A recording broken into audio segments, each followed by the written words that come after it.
आप देख रहे हैं संविधान और कानून SK लाइव न्यूज। लखीसराय में नरसंहार पीड़ित परिवार से मिले केंद्रीय मंत्री अश्विनी चौबे। लखीसराय केंद्रीय मंत्री अश्विनी चौबे देर शाम लखीसराय पहुंचे, जहां बीते 20 नवंबर को अंधाधुंध फायरिंग में पीड़ित परिवार से मिले।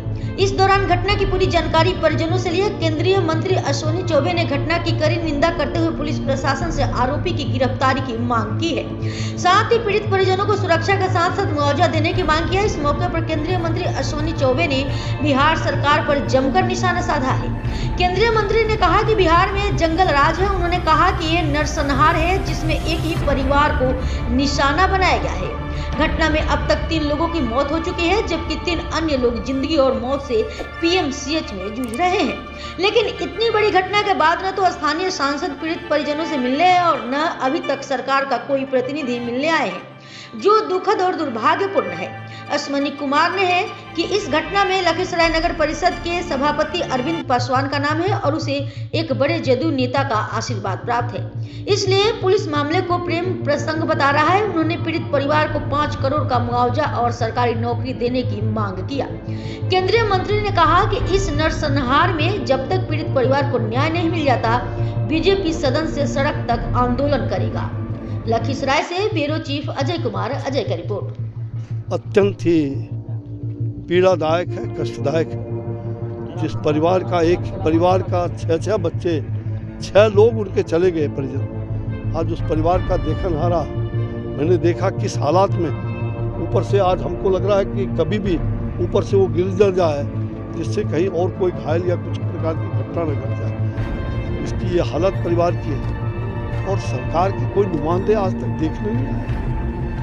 72 घंटे अब कल सुबह तक हो जाएंगे।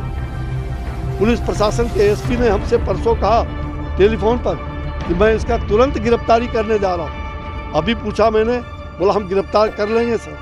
वो पुरस्कार घोषित कर रहे हैं। ये कैसी सरकार है जिनका पुलिस प्रशासन पूरी तरह से कहा जाए मौन है। और एक तरह से जब पुलिस को पहले से मालूम था, परिवार के लोगों ने मुझे बताया कि कई बार हमने थाने में खबर की।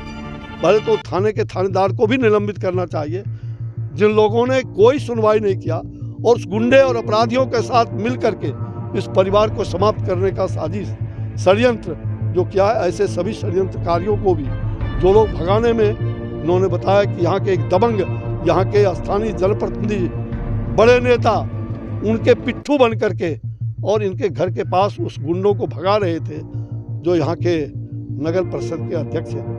दुर्भाग्य है। ऐसे लोग अगर इस प्रकार से राज्य सरकार का एक भी नुमाइंदा नहीं पहुंचा, यहाँ के सांसद और यहाँ के लोग जो इतनी बड़ी घटना घटी उनको होश नहीं। इतने बड़े नेता हैं सत्ता पक्ष के, क्या कर रहे हो? ये संसदीय क्षेत्र में और पूरे बिहार में क्या हो रहा है? ये जंगल राज की पुनरावृत्ति फिर से 90 के दशक में बिहार फिर से उसी जंगल राज की ओर प्रवेश कर रहा है, जो अत्यंत दुर्भाग्यपूर्ण है। इसके खिलाफ भारतीय जनता पार्टी, हमारी सरकार जो पूरी तरह से ये राज्य की सरकार है, इसके खिलाफ बगावत करने के लिए भारतीय जनता पार्टी सड़क से लेकर संसद तक इस आवाज़ को उठा करके और इस परिवार को न्याय दिलाने तक हम संघर्ष करते रहेंगे।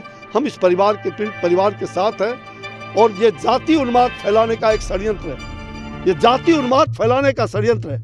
जानबूझ करके जिस प्रकार से 90 के दशक में हत्याएं होती थी, जाति उन्माद फैलाया जाता था, आज वही स्थिति फिर से, आज 90 के दशक में वही स्थिति हो गई है। जाति उन्माद फैला करके वोट बैंक की तैयारी हो रही है। दुर्भाग्यपूर्ण है। कोई जाति हो, किसी जाति का अपराधी हो, किसी जाति के लोग मारे गए हैं, ये अपराधियों का जो षड्यंत्र है, अपराधियों को हम पूरी तरह से उसके मनोबल को चकनाचूर करना, ये सरकार का दायित्व होता है। इसलिए जाति कोई भी हो, जिसने भी जघन्य किया है, वो जाति से नहीं, वो अपराधी है। अपराधी किसी जाति का नहीं होता, अपराधी कोई जाति का नहीं। जो मारे गए हैं गरीब बेचारा तंबाकू बेच करके परिवार चलाता था, ऑटो रिक्शा खींच के परिवार चलाता था।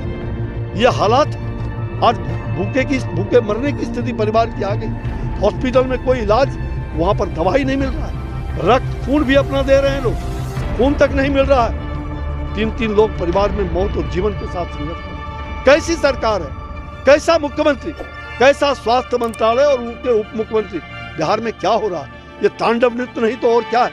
ये 90 के दशक में बिहार को धकेला जा रहा है, फिर से बिहार को उसी उन्माद में धकेला जा रहा है। इसके लिए बिहार की जनता समय पर इनको जवाब ही नहीं, इनको उल्टा के रहेगी। लेकिन अभी मैं मांग करता हूं कि इनको 5 करोड़ रुपए का मुआवजा अविलंब एक एक मृतक के लिए दें, और साथ साथ परिवार के लिए जो पढ़े लिखे बच्ची हैं, उनकी पत्नी है, उनको सरकारी नौकरी मिले, और साथ साथ उनके लिए प्रधानमंत्री या आवास की योजना या जो भी और आवश्यकता अनुसार है, बच्चों को पठन पाठन की व्यवस्था मुफ्त में हो, और अस्पताल में मौत और जीवन के साथ संघर्ष कर रहे लोगों का फ्री ट्रीटमेंट होना चाहिए। इस संवेदनहीन सरकार जरा जवाब दो जनता को, कोई जवाब नहीं है इसमें। मुझे लग रहा है ये अत्यंत दुखद वेदना और ये जघन्य अपराध, इसके खिलाफ जनता को एकजुट होकर के और निश्चित रूप से इसके खिलाफ बगावत करने की जरूरत है। खबरों के लेटेस्ट अपडेट के लिए इसी तरह हमारे साथ जुड़े रहें और इस वीडियो को ज्यादा से ज्यादा शेयर करें।